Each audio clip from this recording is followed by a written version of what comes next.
Hello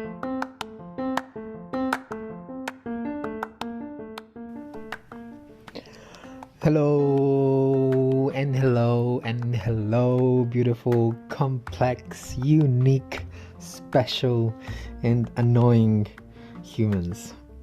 I welcome you to a new episode of this weird project this week. And first of all, I need to say that I'm sorry. And I feel very sorry because I didn't upload an episode last week and it's been haunting me. And the reason is because my appendix decided to die on me on upload day and took me off duty for the good part of the week. So I had to spend it in hospital and whatnot. So I didn't have many resources to be able to upload the episode that I'm going to upload today. So I'm sorry, guys. I'll try to... I might narrate my experience because it was really good. It was really good to be with that, go through surgery and all that kind of stuff. It's quite magical.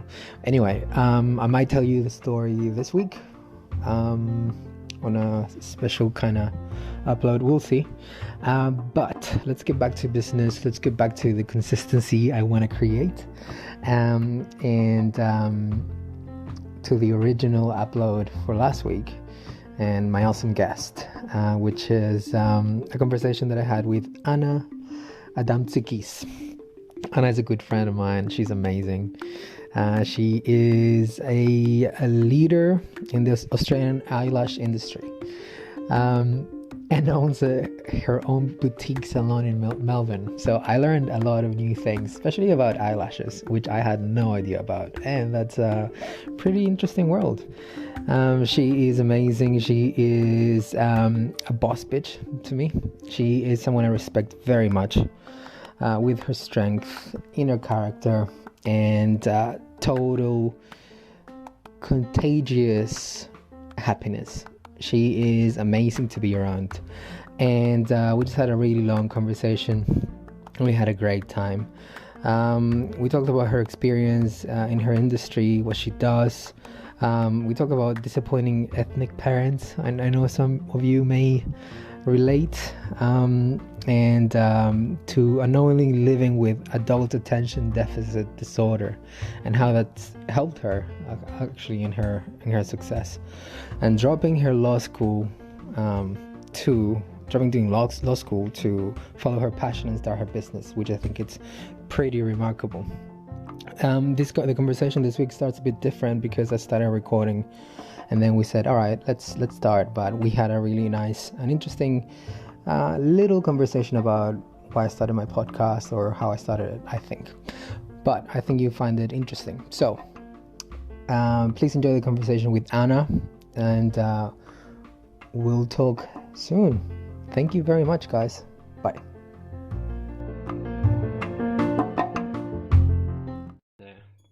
That's it. That's how easy you can make a podcast. You record something and then you upload it. That's it. So I'm the super perfectionist that previously has not gotten started on things because I need the microphone. That's why I'm starting it now because I'm so glad. Because I'm the same type of person. Like if it's not good enough. Mm-hmm. And you realize it's not about the microphone.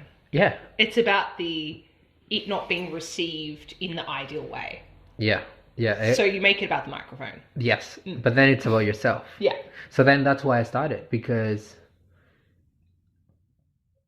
you just gotta start it, and then you start analyzing yourself, and it's about the fear of not doing it good enough. Mm-hmm. And so I was like, I need to get exposed to that. Absolutely. So that's why I'm doing it. Yeah. And that's why I'm allowing to suck. You're not sucking. I don't think so. No, you're not. But I'm in the sense that for me to suck is there's a lot of improvement opportunities and things to improve. There's always improvement opportunities. Exactly. So for me, that's what it is. Yeah. For me, sucking is not being perfect. Yeah. So or good enough, and good enough is a pretty high standard. Yeah, it's I can't remember what the quote is, but it has to do with perfection and never aspiring to it. May you never aspire for perfection, but to aspire for progress. Yeah, and that's something that I've been harnessing onto. Yeah, definitely. Like improving even 1%, you know. And you will with practice. Yeah. Yeah, I know that. So we get this started? Yeah, let's do it. Like officially? Yeah, let's do it. Hi Anna. Hi. Hi. So this is the thing. We've been talking for a while now. We have a few hours actually. Yeah, we've been talking for a couple of hours. We've gone through the bottle of Shiraz. Was it a Shiraz? It was a Shiraz. What was it? I cannot remember. It was a really nice one. It was a Taylor's Creek. I have no idea. It was in the cupboard. So that's what you got. Because it's really good. I wanted to recommend it to everyone. No, anyway, yeah, we're a bottle in. We'll get to that later. Oh yes, I wanted to start. Yeah. With what I sent you. Can you please open what I sent you? Okay. Yeah. Because for me it's really important. So when I think of boss bitch, yeah, I think of you. Why? Because read the definition, please. Okay. Well, Google is currently redirecting me. Oh, where's it redirecting you? Oh no. Oh wait. This is gonna be great. Let's see if that works. Yeah. Oh, so, okay. So I thought of like boss bitch. I don't know why you like came up when I thought of that. And I looked for the meaning in urbandictionary.com. And that came and I was like, yes, that's her. So read you it. Want me to read it? Yeah, okay. read it. So, boss bitch. A confident, successful and independent woman who speaks her mind and stands up for what she believes in. She keeps it 100% real with everyone, sets boundaries and isn't afraid to go after what she wants. She's unique, courageous and fierce. Her dreams are big, but her ambition is bigger. She's an advocate for the empowerment of women and knows that a strong mindset and putting herself first is for the betterment of everyone and everything around her. Her positive energy, charisma, drive to succeed make her an influential leader, role model, and mentor to other women. She's a force to be reckoned with and can be intimidating from afar, but only once you get to know her, you'll realize she can be a loving, caring friend, confidant, and your own personal cheerleader. And you, my friend, to me, are like the perfect embodiment of that. Can I say that is probably the most beautiful compliment I've ever received? I'm like I have to contact Urban Dictionary and put your photo next to it. So cute. I think you a lot of those things. And since I've gotten to know you and become your friend, thank you. There's a lot of things there that I know are true. So thank you so much. That's why I wanted to have this conversation with you and broadcast it to everyone.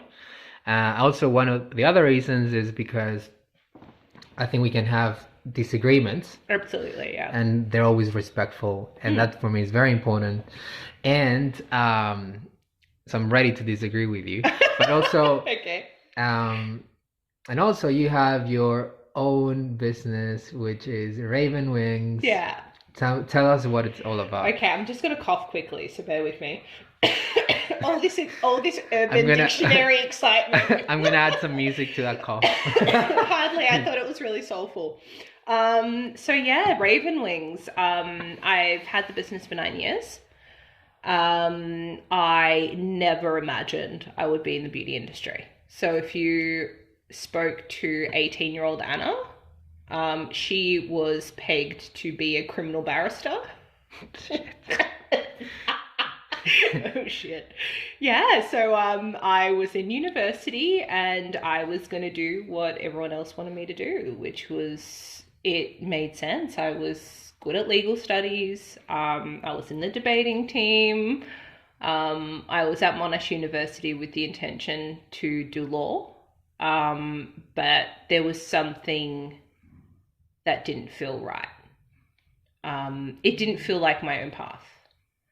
And it wasn't until I did my first law elective that I realized that this is so wrong for me. I always had an interest in beauty. It was like my quiet little passion. So my dad was like one of those hardcore ethnic dads that didn't let me wear makeup. So look at your face. Really? Wow. So this is a funny story. So tangent.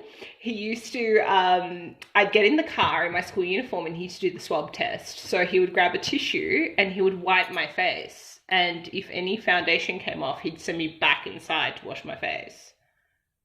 So this idea of me being in the beauty industry was not something that was ingrained in my family. Like, it's the migrant experience. You want the child that is the lawyer or the doctor, accountant. Maybe if they're a little bit like alternative, they might let you be an engineer or something. But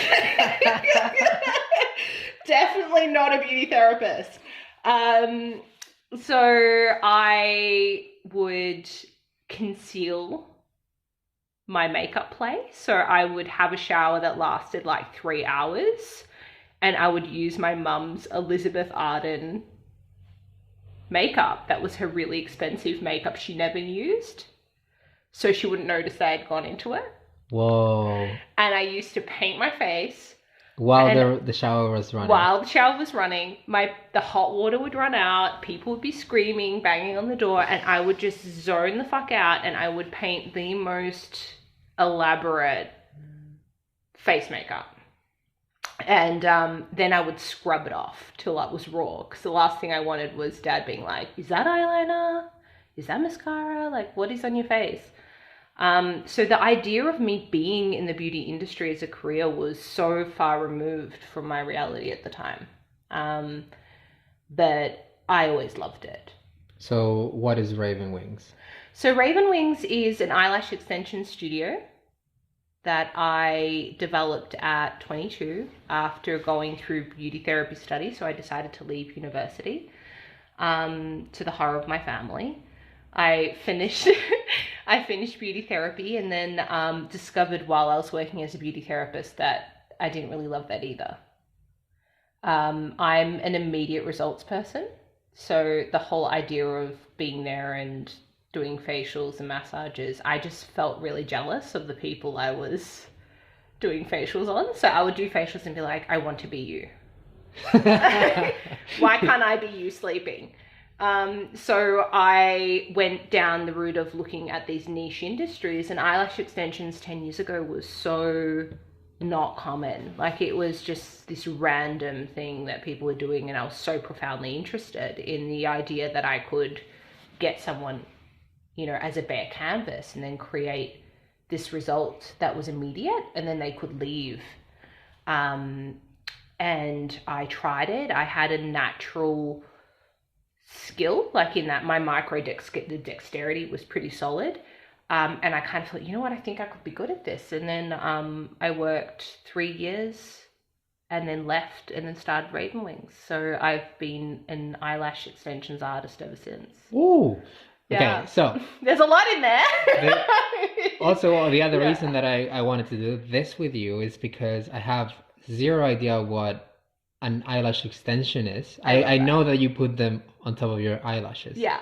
But I have zero knowledge of that. It's interesting to learn about it, but also I don't want to have my own eyelash extension business. Okay, so you want me to, in a nutshell, describe it? But I want to learn from it anyway, because I think it's valuable. And even myself, that I identify as a male. And I'm happy being one, and it's so taboo, and there's such a big stigma that it's especially in my own culture and probably in your upbringing, that it's only for females, you know. I want to learn about that anyway, and I think that it's important that we learn about other people's passions, and get snippets of wisdom and experience and goodness from the things that you've gone through to discover your passion, which is like leaving law school, upsetting your parents, and, you know, things like those. So that's one of the main things. Before we continue, what are eyelash extensions? Before we continue, I want us to do the thing that I've been doing with every one of the people I've been hanging out with that it's please tell us something that you're grateful for. Oh, okay. I am so grateful for having the courage to walk my own path. It is something I'm grateful for every single day. That I listened to that intuition and that knowing that the path that was designed for me was not right for me. If I had not had the courage to do that, I wouldn't be living this life. I'm so grateful every single day. I'm grateful for the clients that believed in me and my capacity. They let me live my dream. So yeah, it's something I'm grateful for every single day. It's in my journal. Wow, that's amazing. So how did you,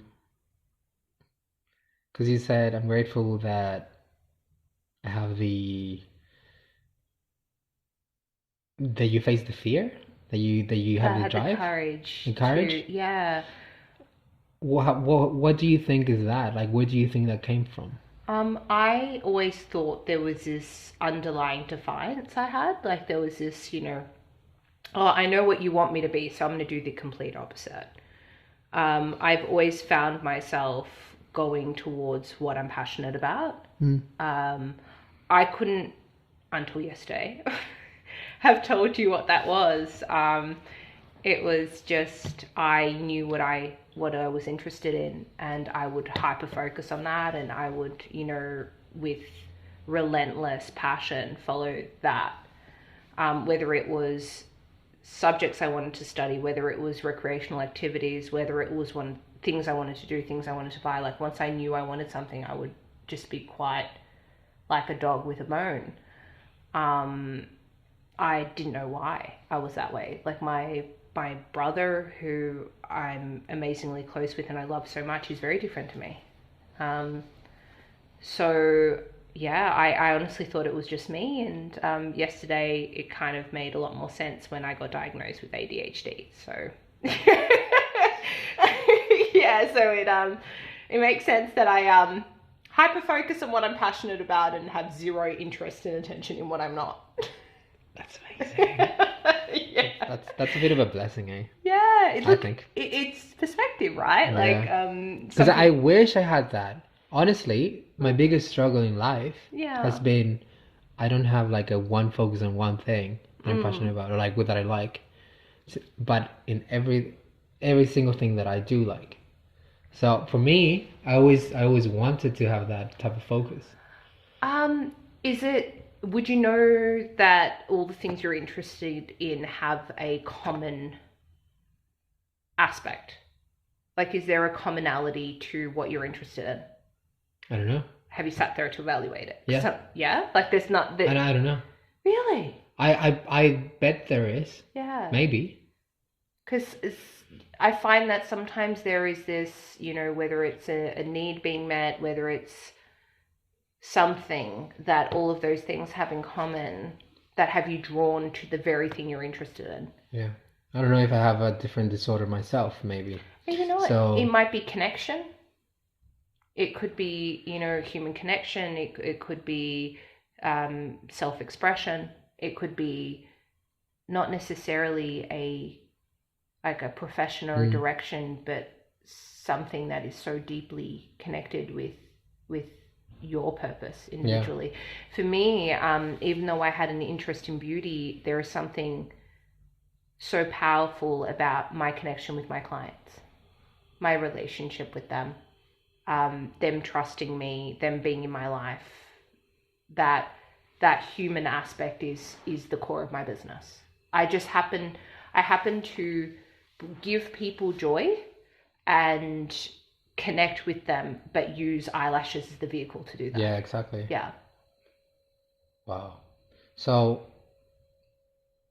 why is it called Raven Wings? Oh, I love that. Because okay. You were like, why though?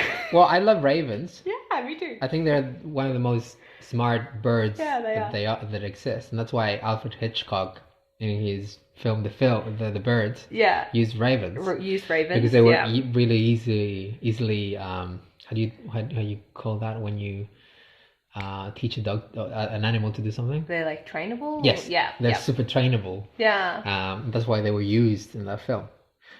So why did you choose that name for your brand? Now, I can't actually accept the glory for the name. I have a... Is it to Jesus? No, it's definitely not Jesus. He did not appear to me in my dreams and give me the business name. Absolutely not. And you shall call your eyelashes name business Raven Wings. Raven Wings. No, I was with my best friend, and she is incredibly talented at names for things. I don't know how or why, but she is. And I remember taking her out for dinner, and I said to her, look, I'm starting my own business and I need a business name. And before we got over the excitement, like, she had to get through the excitement of me starting my own business, because she's like one of those amazing girlfriends who've been friends for 20 years, and she's always been like, yeah, girl, you can do it. So once we got through that, I was like, listen, what's her name?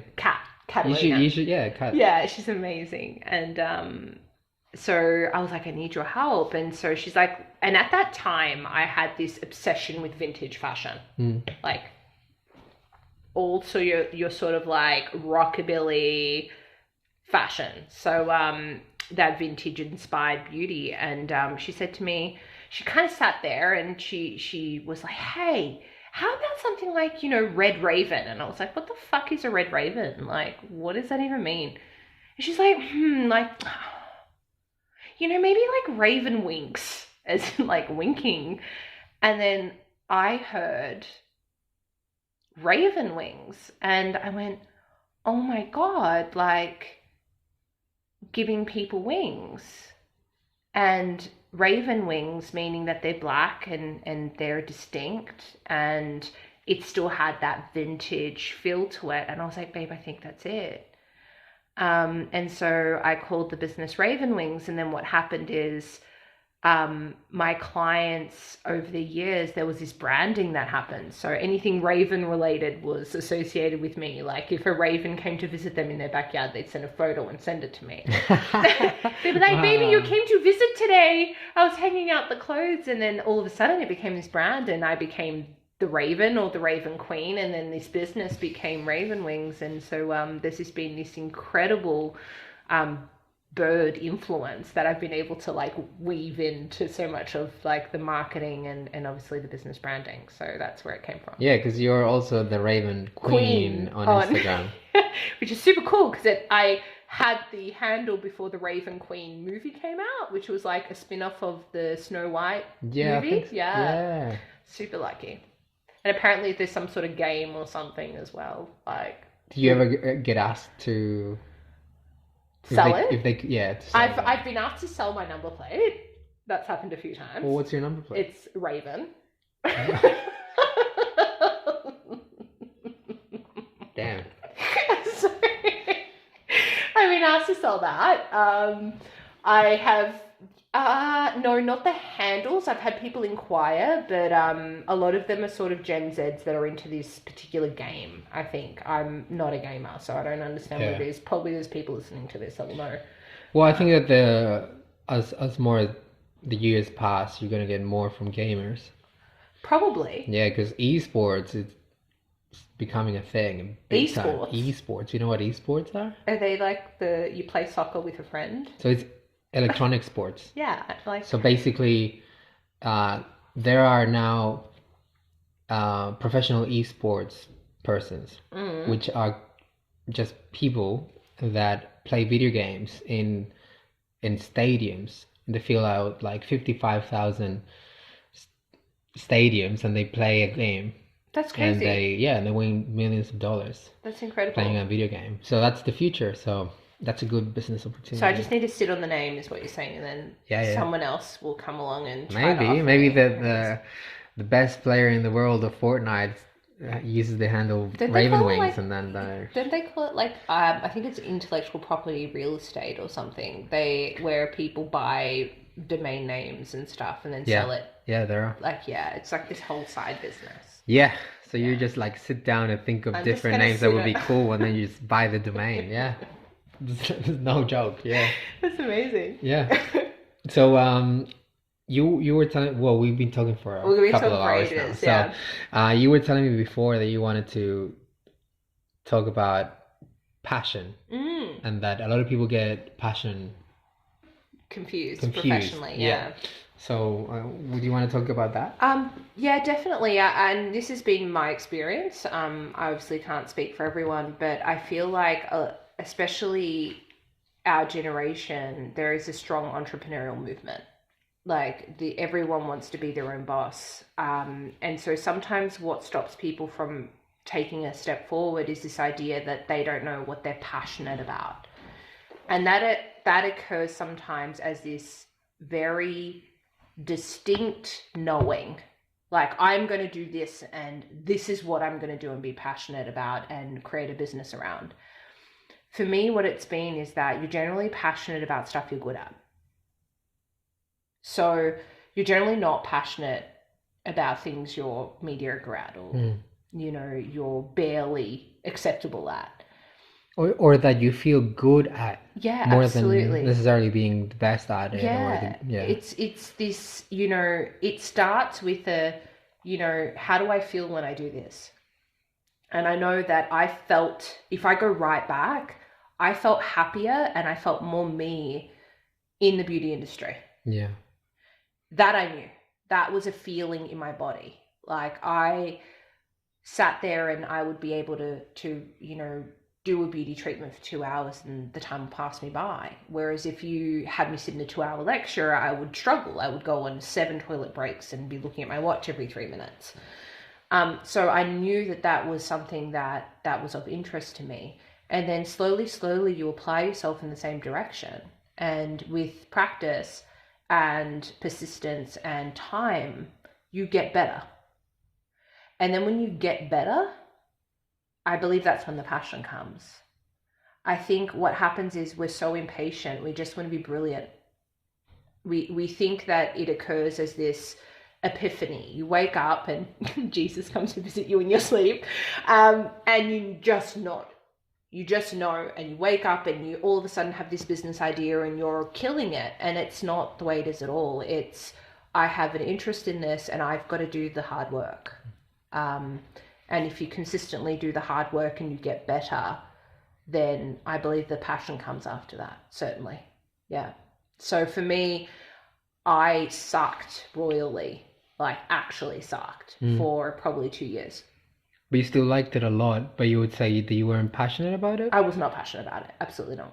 No, I was interested enough to stay, also obsessed enough to keep at it. So I've always been obsessed at excellence, like and I know that we've spoken about like my unrelenting high standards in other aspects. So like I have this obsession around wanting to get better at things. Yeah. And so eyelashes for me was this skill that I wanted to master because I wanted to master it. I was obsessed with mastering it. Yeah. And then I stayed up at night. What would you do? I would practice lashing. I would, stick lashes to anything that they would stick to, whether it was mannequins, like tissues. That's Cups. Really bad because the eyelash glue and tissues have a chemical reaction. So I found that out the hard way because back then no one told you. So it started smoking up and stuff. So Whoa. that was bad. What, the eyelash reacts with tissue? No, or like the glue adhesive effects with, yeah. So oh wow, okay. and so like I would just practice and practice and practice, and I would work and I would be petrified. And in the beginning I had clients hate them. Like hate them. And if photography was as convenient back then as it is now, like they would have been shit, like 50 shades of shit. Like, no. So, but there was something about it. There's something about obsessing over getting better that had me stay. So, are you saying that you started your business without being good at it? No. I'm sorry, I need to clarify. No, I actually finished my lash extensions qualification and worked for someone else for 3 years. Okay. So I when I had just finished my qualification, I was shit. And it took me a good 2 years to actually be comfortable with what I was doing. Right. And so when I started my business, obviously 3 years on, I felt far more comfortable. But would I say that I believed that I had it down pat? Absolutely not. But I was committed to doing the work. Yeah. And 10 years on, and you know that the rule, I can't remember whose rule it is, it says 10,000 hours or 7 years full time. Yeah. I've To now become an expert in something. like I've now completed like over 20,000 sets. Like I'm very comfortable with what I do, but it took persistence. It took keeping at it for me to have the level of passion I do now, because I have a certain level of mastery. And I think where people get discouraged is they don't stay long enough in the one thing to master it. Yeah. So they never get to experience the passion because they're always searching for the silver bullet. Yeah. They're always searching for that thing that they're going to be amazing at straight off the bat. And so they're constantly pivoting from industry to industry or business idea to business idea, and they never actually do their 10,000 hours. Yeah, exactly. Yeah. I think that a very important point in your life is when you decide, when you're in law school, to leave law school, to do beauty therapy. So how did you make that decision? Why did you make that decision? Especially considering that, A, your parents and your family are happy with you being in law school and that's what they want of you. So you have that family pressure to do that. And also it's, if you become a lawyer, it's a well-paid job from the go, pretty much, and you're respected in society as well.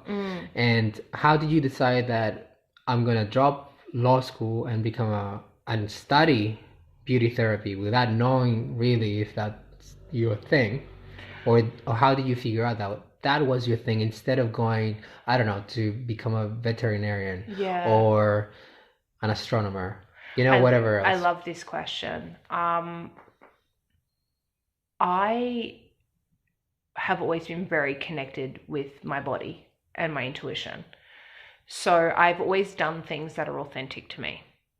And that's whether it has been a character trait, but I've always checked in with me as the first point of reference. How do I feel about this? Because the reality is this: if I had completed law school and become a lawyer, it would have been me in that profession. It would have been me putting in those hours. It would have been me, I guess, framing my professional career in a particular direction. So I was never, I guess, ignorant to that fact that even at 18, if I stayed in law school, it was me that would have to stay in the law for 40 years. Yeah. And so I remember I'd finished my my first unit, I think it was like business law. And I remember thinking, I was sitting there in the library, the Hargrave Library at Monash University in Clayton, and I was like, do I want this? Like, do I actually want this? And then when my little 18, 19-year-old self like projected forward and I kind of saw what life would be like, I was like, does this feel right? And everything my body said no. Like, no. And then of course you have the feeling, oh my God, what will the parents think? Yeah. Oh shit, like what will everyone else think? Like you worked hard in high school, you got in, like what will everyone else think of you now? What opinions will they have of your intellect, of your life choices? And the intellect one was something specifically that was a massive hang up for me. What would it say about how smart I am? Yeah. If I wasn't a lawyer? Yeah. And so I knew I had to take the chance, and so I did. It was this moment of bravery when I went home and I went to Dad, I want to leave. Okay, so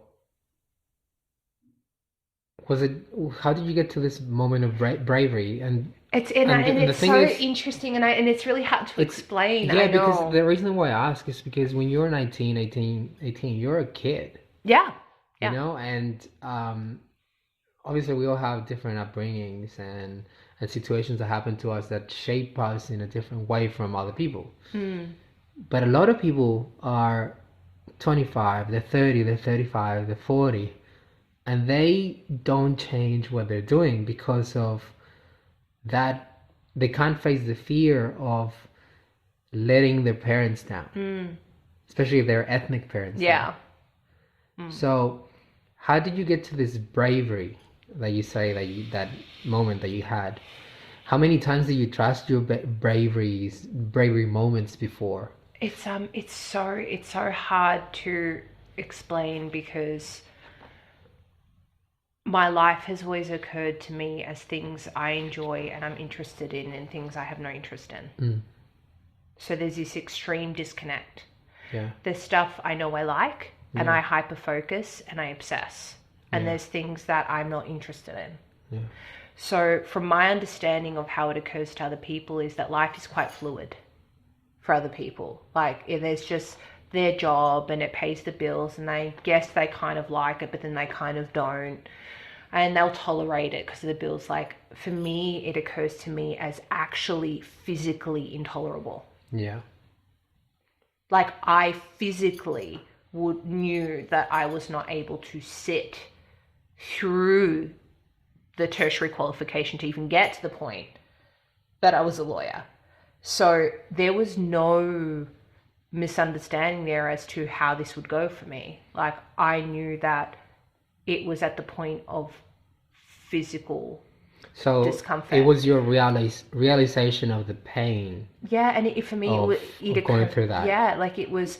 I felt it at a physical level of discomfort. The idea of it just made me.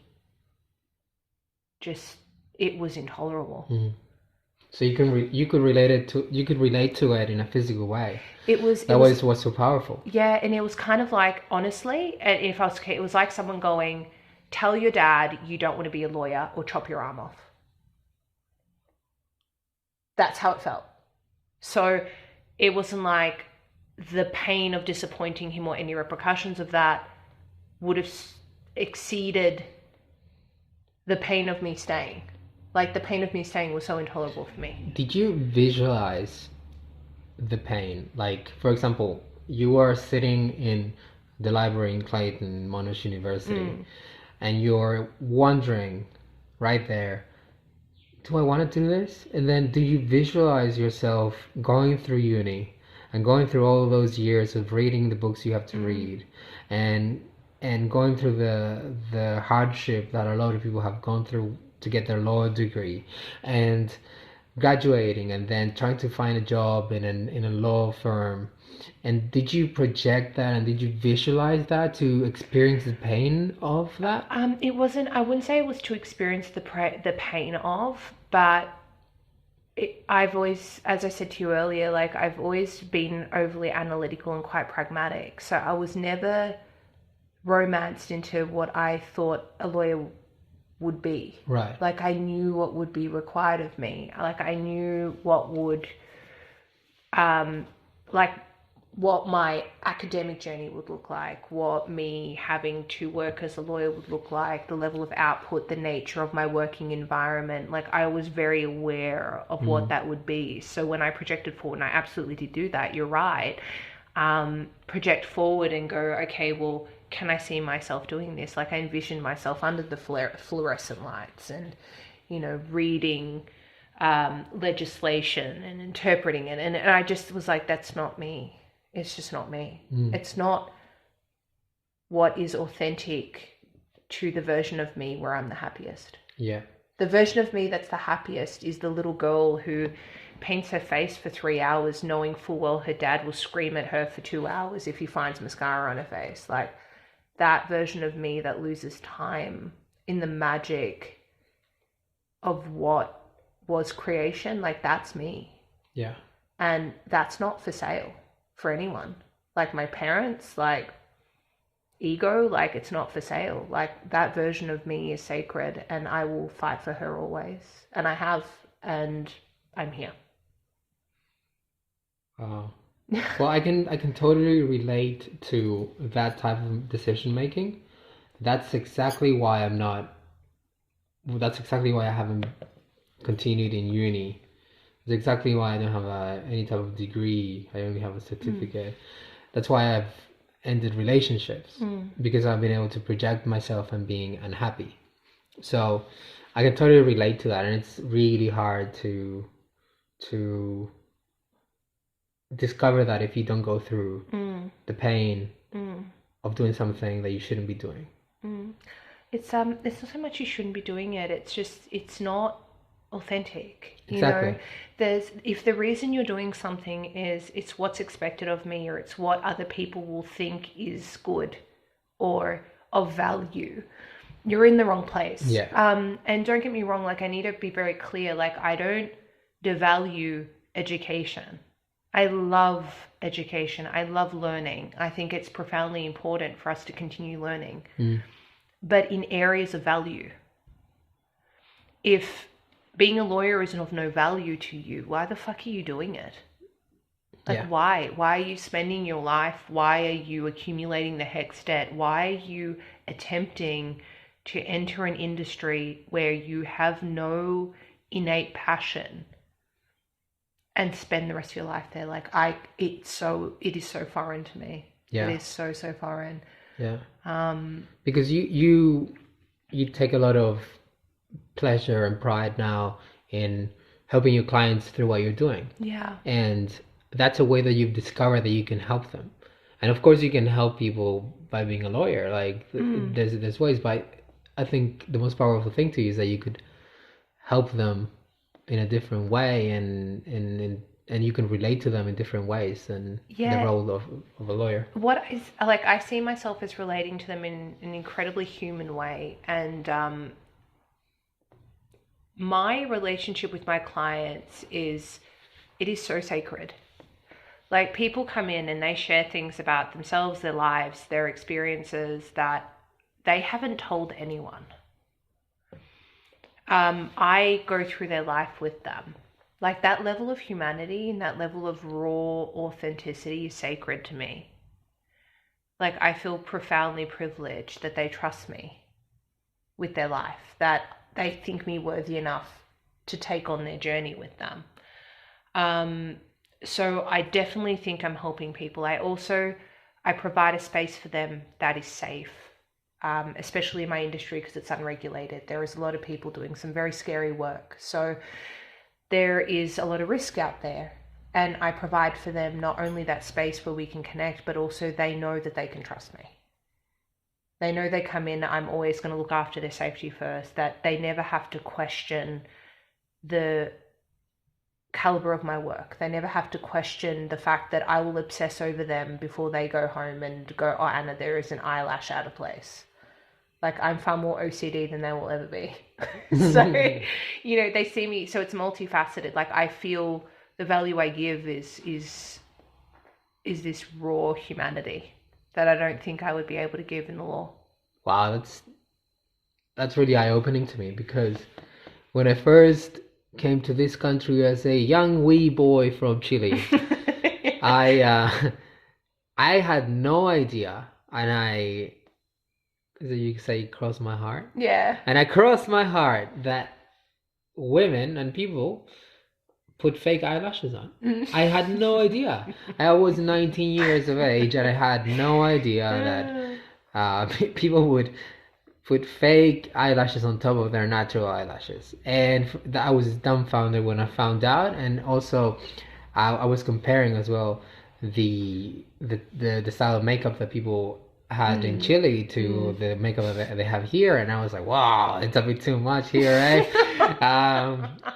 So it's makeup. It's not that girls wear makeup. It's makeup wears girls kind of thing. You know, like I was like, wow, that's so different. I don't like it. It's so superficial. It's so vain, and all these kind of things. And then as I continued living here, and I started getting used to these customs, this style of beauty, I've been okay with it. It's fine, and now I respect it very much. Like, if someone wears fake lashes, I find it interesting. and I don't judge it anymore, because when I was 19 I was very different to who I am now, but I respect it, and I want to know the reason behind it. And it's so beautiful the way that you project, or the way that you explain the type of relationship that you have as the person that has these people lying down with their face towards you, and you are practicing eyelash surgery on their faces. And I think it's an incredible thing. Like, I would not dare to do that to anyone. And obviously there's some talent there, but I think it's quite I actually didn't know until now, until you started communicating these truths to you about how you can connect with them. And I actually have no idea how you do it. I know that there is glue involved. Yeah, there is. And I was very interested when you mentioned something about the chemical reactions with paper, because I'm a bit of a nerd with that. So how do you do it? How do I do it?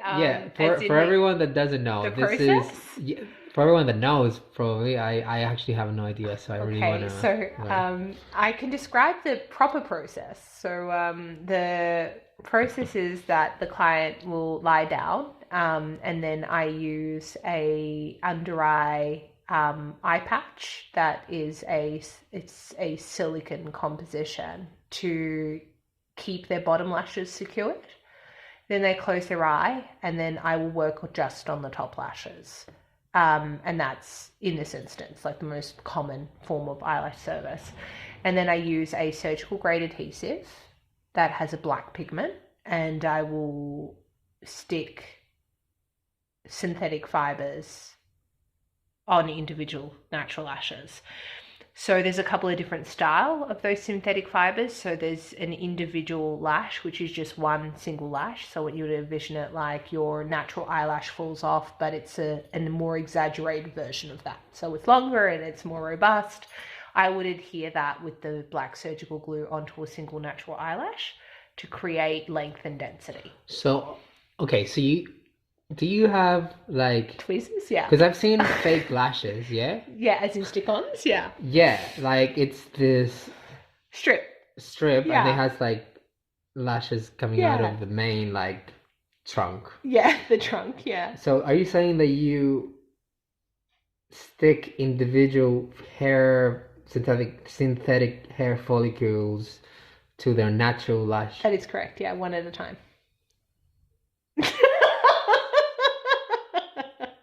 Your face is hilarious. What? Okay. Yeah. How do you do that? So there's a couple of different techniques. So without me going into like the technical aspect, it literally is what it sounds like, which is I dip the synthetic fiber into glue, and then I adhere it about 1/4 of a millimeter away from the eyelid, so that it has a gap, so it doesn't stick into the eyelid and cause discomfort. And then it rests on the natural lash, and then it moves in complete independence, so it's not felt by the client. So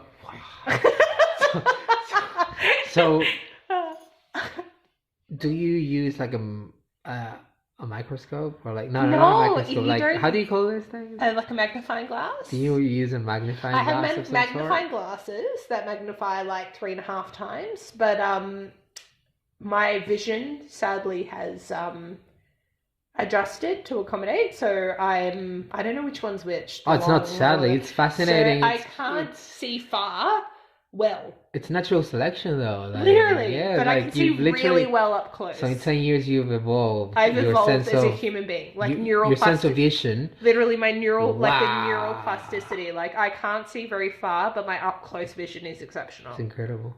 So I use magnifying glasses and a couple of different lights to illuminate. So how long does this take? So depending on the nature, depending if they're hairing on their lashes. No, that's true. So if they've got a lot of natural lashes, but also there's a couple of different services. So there's the service where I stick an independent eyelash onto an independent natural eyelash, and then there's another service where I actually create like a little tiny fan of lashes and stick that onto one single eyelash. Right. So that creates more density. Yeah. It also requires more skill for me to do that. So in terms of a range, as a general, it could take an hour and 15 minutes to like 2 hours. Right. And if they talk, doesn't that, like, the vibration of their sound, wouldn't that... It's not the vibration, it's actually the rapid eye movement. So people are incredibly expressive when they talk, and I have amazing relationships with my clients. So a lot of our time together is us catching up. Like me, exactly. My life, their life. Because that's what I'm assuming, that you guys talk a lot. A lot. And so their eyes, like while they're animated and telling me about whatever's happened, it's their eyes are moving quite rapidly. So that actually moves the lash line. So it's like, not only do I have to do this surgical work, but then I have to kind of like deal with this micro movements. So I'm at the point where I have like a 10 to 15 minute catch-up time and then the rest of the time is silence. So otherwise what happens is my work becomes more difficult, which means I have to spend more time with each client. So it's adds on probably about 20 minutes per client just to talk. Although I love talking to them, like I'd rather see them for coffee outside lash appointments than during, just because it means that it takes more time. Okay, my biggest question is, why do people do this? Look, great question. Everyone has a different reasoning. I think it's self-expression. I've had this discussion with other people and people have said, oh my God, like you're in an industry where, you know, you essentially profit on people's low self-esteem, which I think was just such a bizarre interpretation of what I do. People want to self-express. People want to be able to alter and augment in order to make the version of them outside feel more authentic to themselves on the inside. And the way I explained it to this guy was, some people perceive beauty as only being as God intended. So it's like you look at the wilderness and you go, oh my God, look how magical it is. It is so beautiful. What I propose is that the wilderness is stunning. It's God's work. But that doesn't mean that a landscape garden is not beautiful. It is also creative energy. It is also beauty. It's just different. It's creation. I think humans are creative and that we express it in different ways. So that's really incredible, because I have never felt the need to express myself through my eyelashes. And many people do. I find that beautiful. So for me, like, you know, if we were in direct sunlight, you'd see like my eyelashes are actually ombre, so they look black now that we're talking, but if we go in direct sunlight, my lashes are actually a midnight blue. So I saw that photo. Right, it's cool. So I go out there and people are like, oh my God, you have blue lashes, and I love the dialogue. I love, you know, being able to debunk myths they have about eyelash extensions and be able to express in this way that is fiercely unique. It is no different to someone else doing any other art, really, or self-expression. So that's how I see it. Some people might reject that hypothesis. That's totally fine. But I perceive it that way, and I perceive what I do as art. So I don't just adhere lashes to people's faces. Every single one of my clients has a unique set of eyelashes. No two of them have the same lashes. I engineer them specifically for them. So for me, they're their own stunning, perfect, amazing canvas, and I just get to exaggerate what they already have with my own creativity, and that's just so cool to me. Wow. So I really want to ask this. But it doesn't have to be long, please. It's, what happens with the glue and the chemical reaction with the glue? I actually can't tell you at like a chemical level because I'm not a chemist. But if you use tissue, and I do believe it's the cotton in the tissue, It's the bleached cotton. If you wipe it over the adhesive, the friction of the movement of wiping mixed with the adhesive actually causes a chemical reaction, and then it gets hot and it smokes. Yeah. So it's almost like it could chemically burn. And you say it's surgical glue? Yeah. Okay, interesting. I might Google it later. Yeah, do it. It's very cool. And then if you can figure out the science behind it, you can let me know. Oh, I would love to. All right, awesome. The next question I have is, well, thank you for telling me what eyelashing That's okay. the eyelashing process is. So you've got this thing, yeah? Which is eyelash artistry, and you decide to make it a business. How do you get to that point? Because okay, fair enough, you've decided that you've found your passion, quote unquote, and then you decide to make it a business. How do you manage the I'm passionate about this and the business aspect of it? How do you get to that point of I'm making a business of it? How did you figure it out? That kind of happened by accident, because I was an eyelash artist in a salon that started moving to some questionable client practices that weren't aligned with my values. Were they like putting fake eyelashes? They were reusing disposable. No, they were reusing disposable equipment. So there is disposable equipment we use, like plastic mascara brushes that need to be discarded after every use for hygiene. Yeah. For some reason, my boss at the time was fixated on saving the 2 cents here and there, which was so bizarre to me. And it got to the point where I knew that my client safety was at risk. Like cross-contamination, infections between... Yeah, so infectious disease, it's very common. Because the eyes... Yeah, and not only that, but the practice within the industry is very common. Right. But coming through the formal beauty training, I knew what was right and what was wrong, and I had been educated enough to know what the risks were. And the level of offence and the level of responsibility towards my clients had me leave. Had you leave your current job? And what... The job. Yeah, what did you say So, all I knew is very similar to the whole law school incident. It became physically intolerable for me to work in a space where that was requested of me, and I just couldn't. So I resigned, and I was in this spell of, I don't know what to do. Like, I thought it was this. Now I had to endure, obviously leaving that job so young. And then what happened was my clients started finding me on Facebook.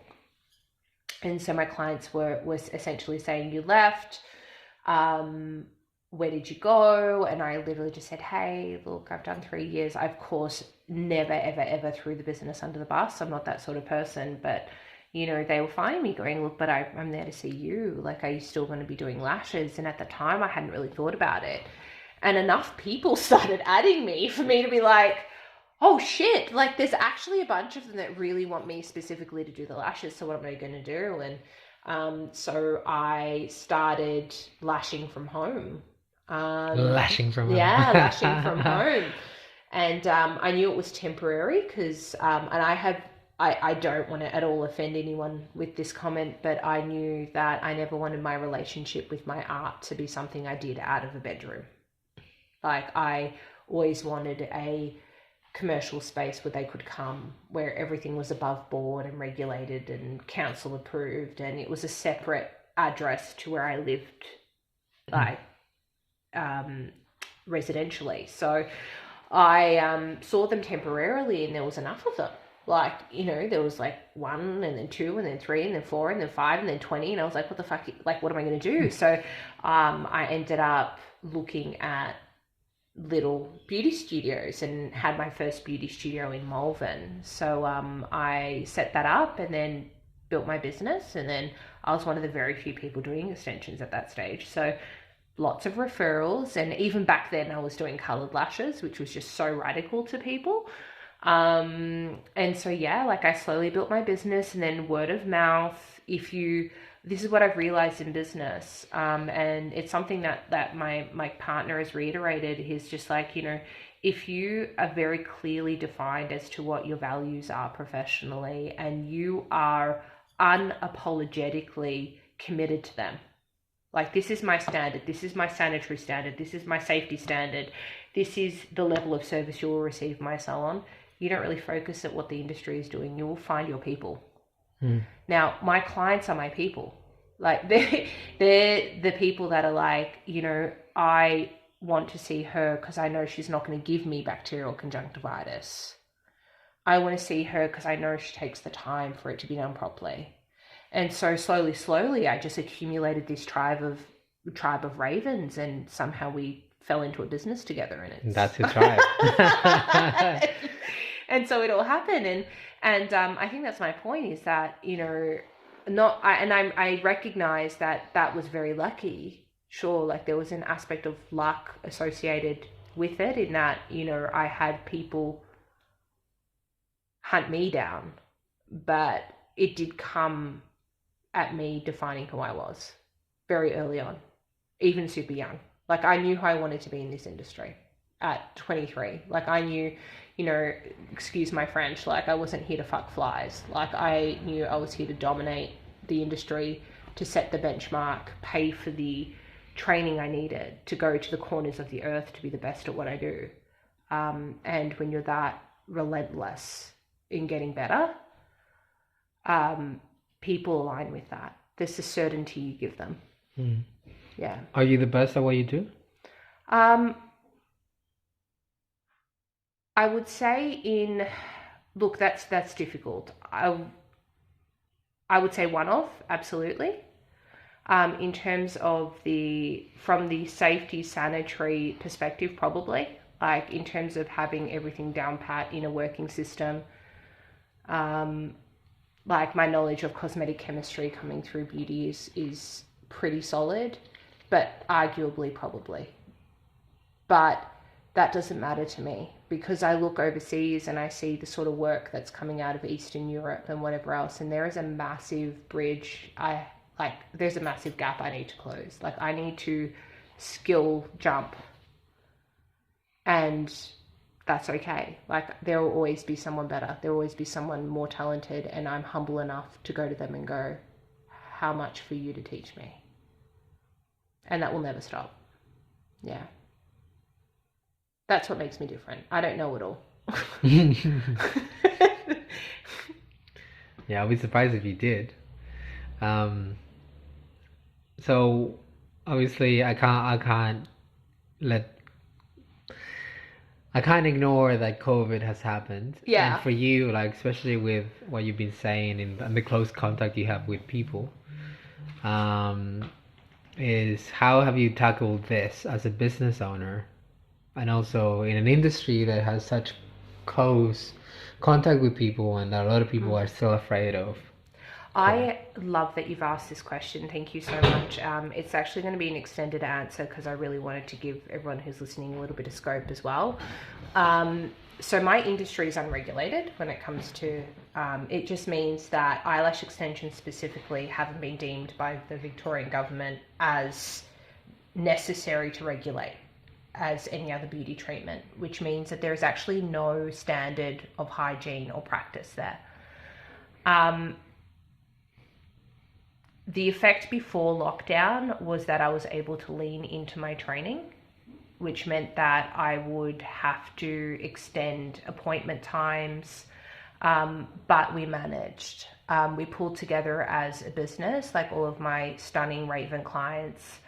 We all worked together to make it work and look after each other. So, like, there was no overlap. Clients that came early would see that someone else was still there and go get a coffee. Like, we managed. But there was a massive amount of anxiety on me, just because I take my responsibility to my clients so seriously. So before lockdown, I was a little bit disheveled because I didn't know what was happening. And then when the announcement that beauty was closing was passed, it was a mixture of relief that I didn't have to function in that I don't know what's happening, I don't know what I'm doing, and sadness, because I didn't know how long it would last. Like, many people were saying 6 months, people were saying 2 months. So the massive hurdle initially was emotional. The weight of, as I said, keeping my clients safe, and then dealing with the anxiety of shit, like, where is my business? Who am I? And keeping in mind, this is what I've done for 10 years. So I've thrown everything I have into my business, then all of a sudden it all just stops. I was very fortunate financially because I have a brilliant accounting team who have run me lean. And what that means is that from the beginning of my business, my accountant has always run my business like, if the apocalypse comes, we need a war chest. So he goes, we need a war chest to fight. And so definitely. that's how he brought it to me. And so I was just consistently putting aside in this war chest for whether or not it was expansion, whether it was unforeseen circumstances. Did I ever think it would be a once in a century viral pandemic? Absolutely not. But I was more fortunate than most because we had run the business that way. So if I didn't pick up a pair of tweezers, I would have been able to sit out for a year. Yeah. So, that gave me peace. So financially, I wasn't impacted as severely as other businesses that had to find a way to keep going. But I did take 100% hit of my business. So let's say, for example, in other industries, like we've seen in the dance scene, they pivoted from in-person training to online classes. Although they would have absolutely seen a reduction in the cash flow of the business, they had something come in. I can't lash people virtually. Yeah, exactly. So it went from like full-time packed out salon to nothing, like in a week. Yeah. And so the difficulty for me was not, oh my God, can I afford my commercial lease? Oh my God, can I afford my home? It was, shit, like, what now? And so it was largely a mental battle I fought of just identity and am I in the right space? What's happening? Uncertainty, anxiety, projected hopelessness over the whole situation. But I was lucky. I had, some pretty amazing people around me, and I just focused on the stuff I could do, which was like reform my booking system and do a brand new website and keep in touch with my clients and do tutorial videos for them, at home tutorial videos for them. And we got through it. So, yeah. Nice. Yeah.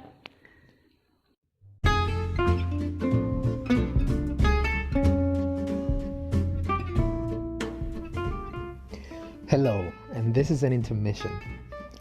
Yes, this is me, and this is an intermission. So, sometimes in the human life, and a lot of times actually, when you consume a lot of fluids, nature calls.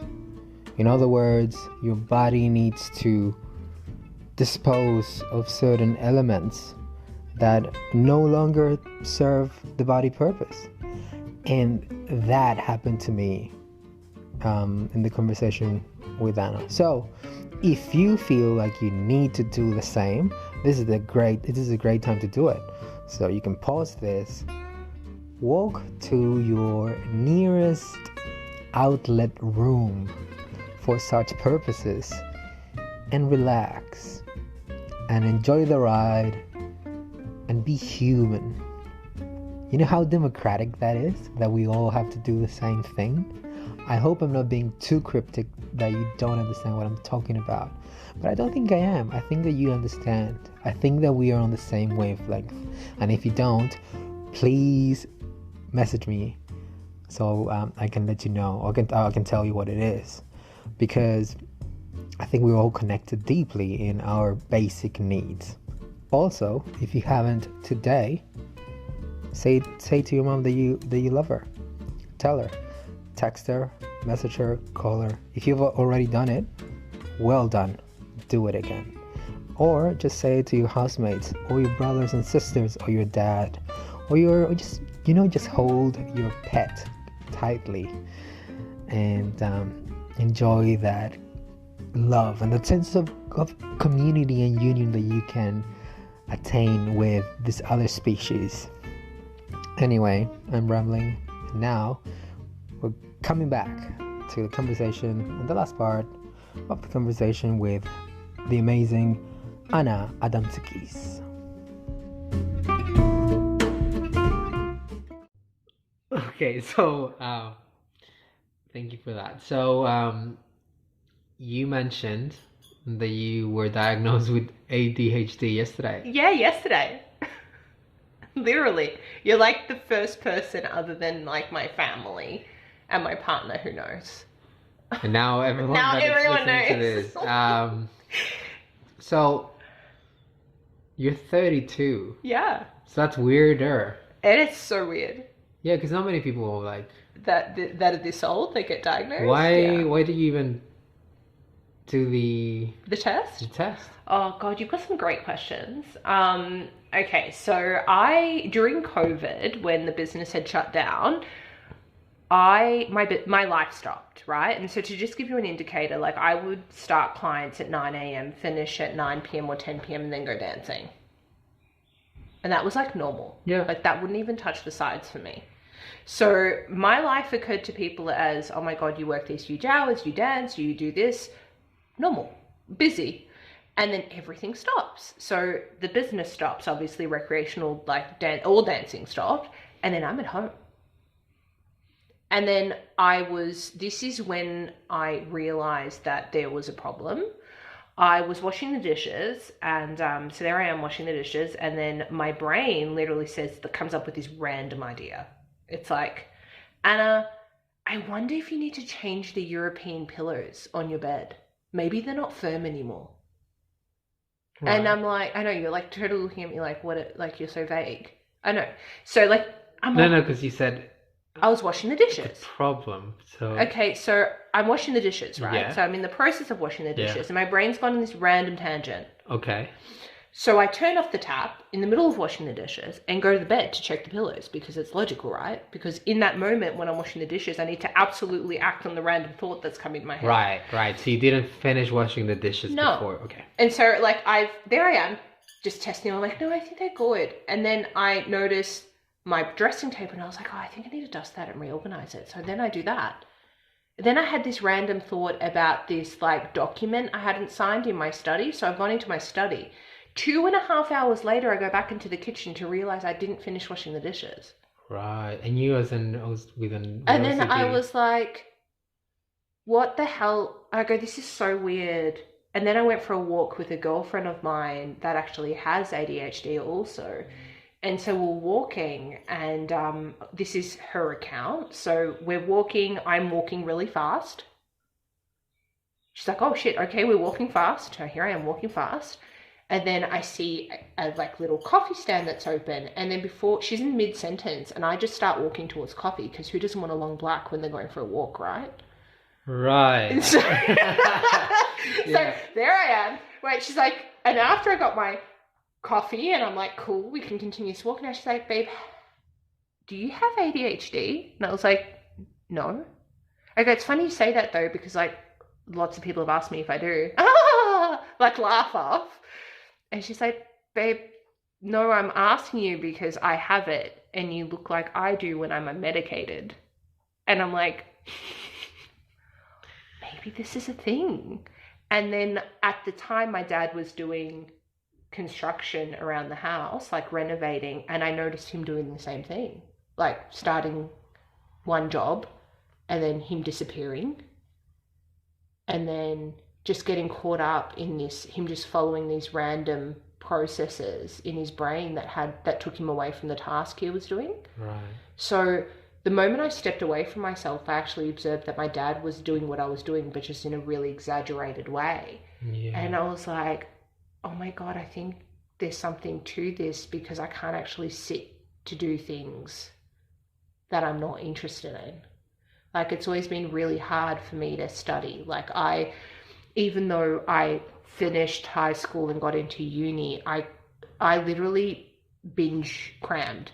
Like, not just crammed, binge crammed. Like, Year 12 chemistry, I studied 3 days beforehand and didn't sleep, but did nothing throughout the year. Like, that's how my academic work has been. Nothing, procrastination, binge. Like, there has to be enough anxiety of punishment in the end for me to actually be motivated to do the work. Right. And so my relationship, even with my business, has been, I hate admin. The admin aspect of my business will always fall. So things like I can't sit to read a book. So I listen to audiobooks while I drive, or I do things because I can't sit to read them. If I go to the movies with friends, I last maybe 45 minutes before I feel actual feelings of rage for sitting still. Right. Like, it's not just irritation. It's like, I should be doing something else, not this. Yeah. And so I will go walk to the candy bar or go to the toilet or something else just to give me the opportunity to move. And that occurred to me as normal. Like, I've gone back to uni since, like, leaving uni to do beauty 3-4 times and never finished my degree because the same routine of procrastinating, binge had me leave. And I didn't realize it was a problem until COVID happened. And I was like, I think there is something to this. And the emotional anguish of the loss of the business and whatever else exacerbated my mental health, obviously my mental state, that I was aware of myself enough to be like, I need to see someone. Wow. So I actually don't know anything about it. So what does that stand for? So it's attention deficit hyperactivity disorder. And what's the test? What does it consist of? So you sit with a psychiatrist who's a specialist in it, and they ask you a series of questions, and they give you a series of scenarios, and then they delve into things like childhood experiences during school, how you occur to people, whether or not you forget things. Like, I forget a lot of things. But what I've realized is I actually have created processes and systems around my forgetting. So, for example, I always used to lose my car keys. So now as soon as I walk in, I hang them on the frame at the door, you know, where the coat stand is when you walked in, because that's a process I have to stop me from losing my keys. Everything in my life is now diarized, and I have notifications for that notify my Apple Watch to give me a physical reminder that something is due, otherwise I lose track of time. So I just thought this was life until I realized that I had unknowingly recognized that I was deficient in certain areas of my life and kind of plugged the hole with procedures. So yeah, like essentially it is a condition from what I've read that is developed during infancy. It happens when there is situations of stress and anxiety around the infant, and it's a connection disorder. So it primarily is developed as a result of the connection between the caregiver, often the mother, and the child being disrupted. So it could be situations of stress, anxiety that the mother's feeling.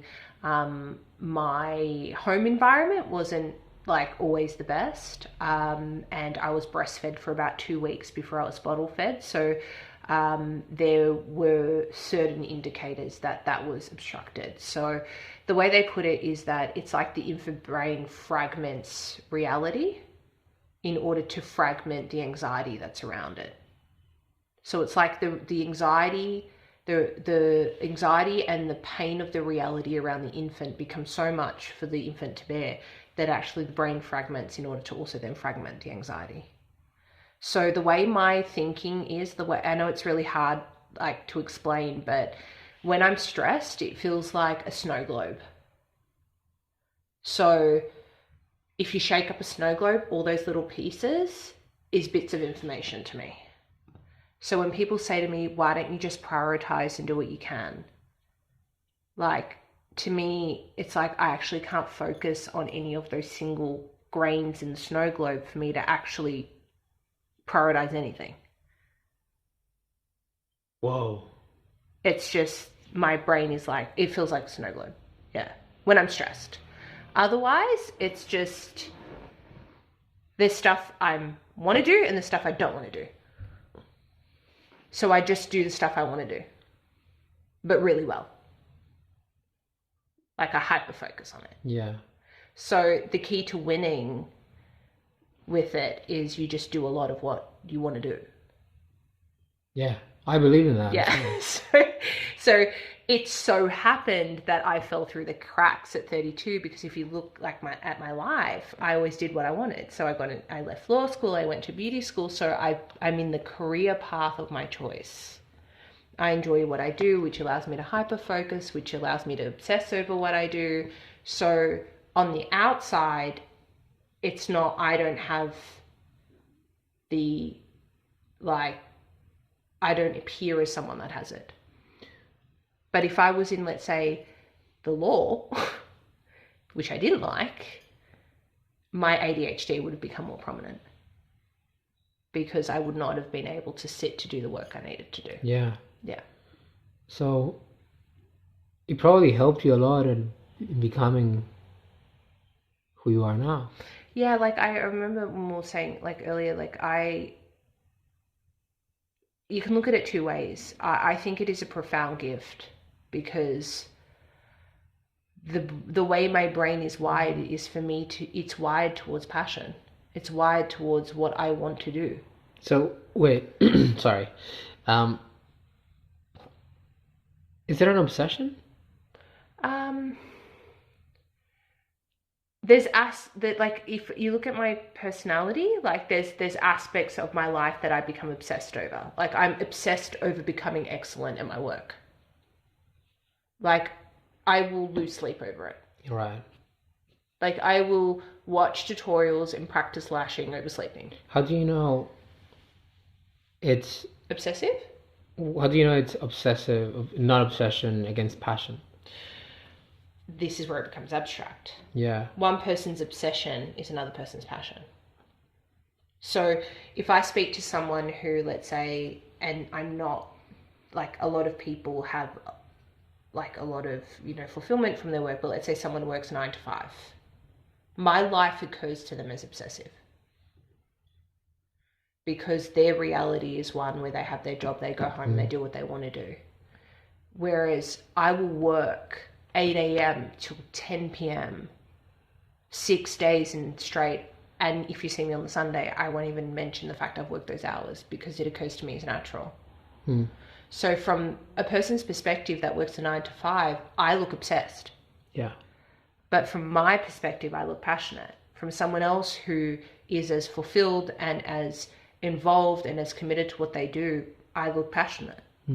So that's where it's kind of like, if it doesn't affect your other relationships, and this is something that when I spoke to the psychiatrist who diagnosed me, he said, does it affect your life? Does it get in the way of you professionally, of your relationship? So that's their measure. Does it obstruct my ability to do my job? Does it obstruct my ability to grow my business? Does it obstruct my ability to connect to other people? Now, if it doesn't, then it's not necessarily a problem. Yeah. What worries me with that is how many people have been diagnosed early and been medicated so they can fit the narrative of you need to go through school this way, and then so you can study in university this way, so you can be a member of society this way. That thought scares me because I can only speak for what's true to me. My journey led me to this point. And I said this to you earlier, if I had been branded earlier on, if I had been medicated, would I have made different choices? There's something amongst people that suffer with ADHD that I explained to you earlier is toxic shame. Is you are so used to not fitting in that your relationship with yourself is one of toxic shame.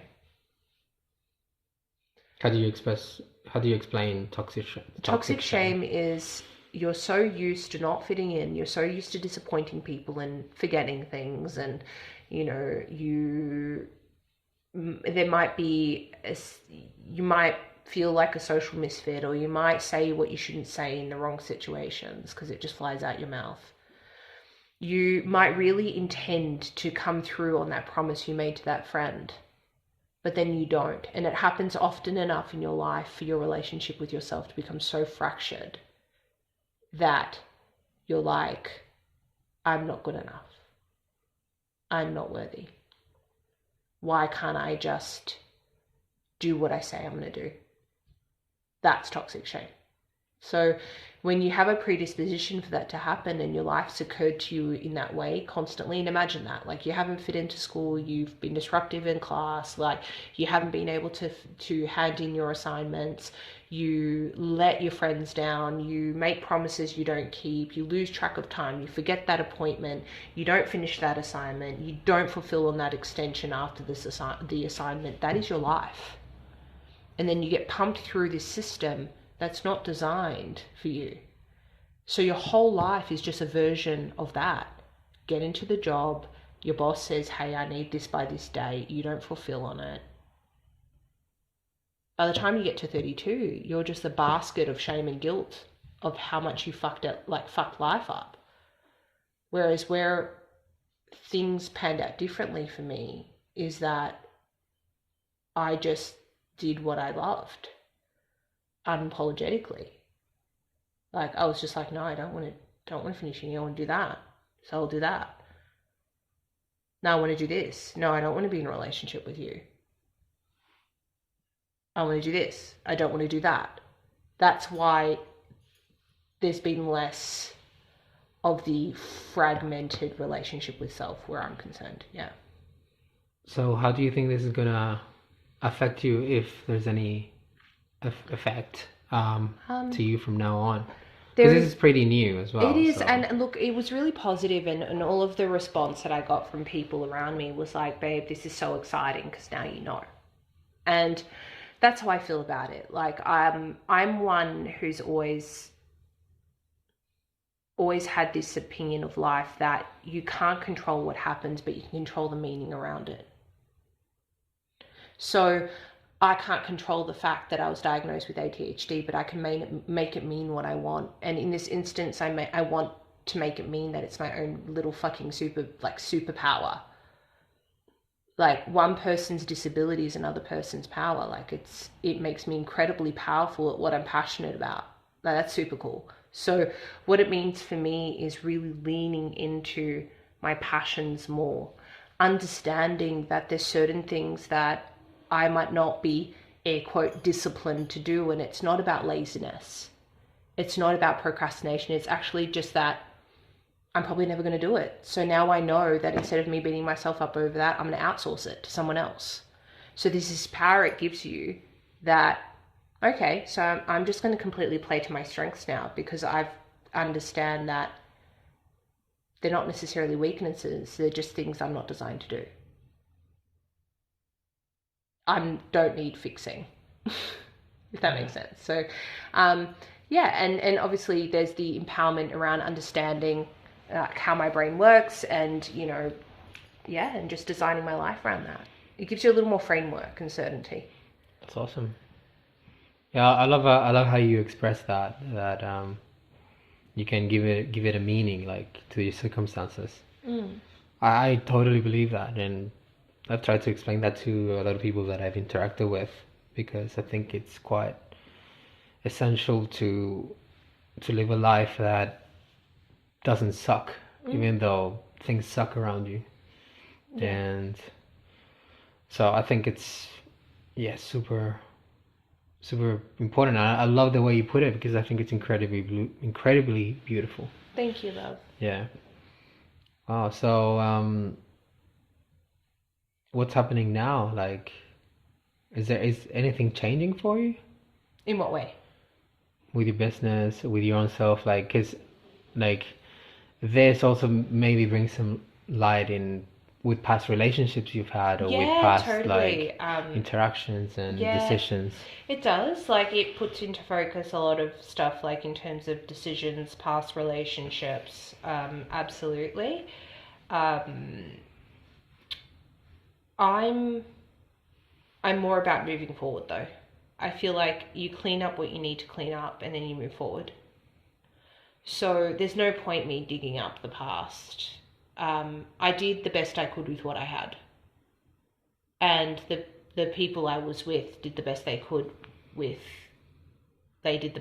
what they had. And that's just what it is. What I can do now is create the possibility of a future that is a lot more authentic to me.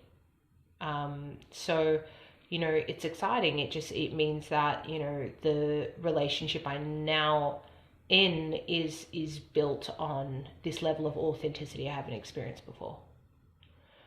This level of compassion and understanding. I get to figure this out with someone.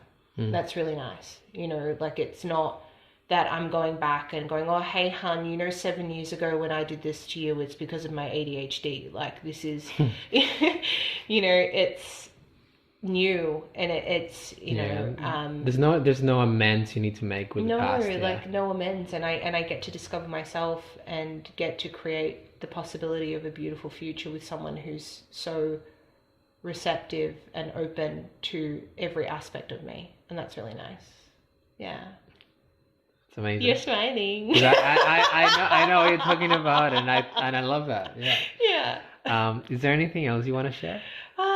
No, I'm really good. Like, it was just, I really want people to be less hard on themselves, you know.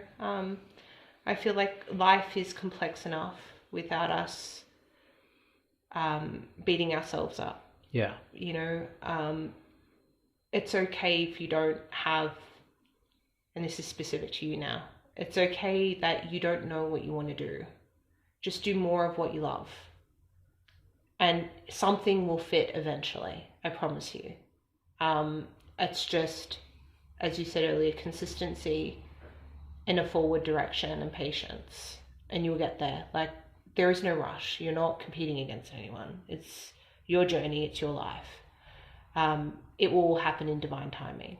So people look at people with businesses or that have found their passion and kind of feel like there is something wrong with them. There is nothing wrong with you.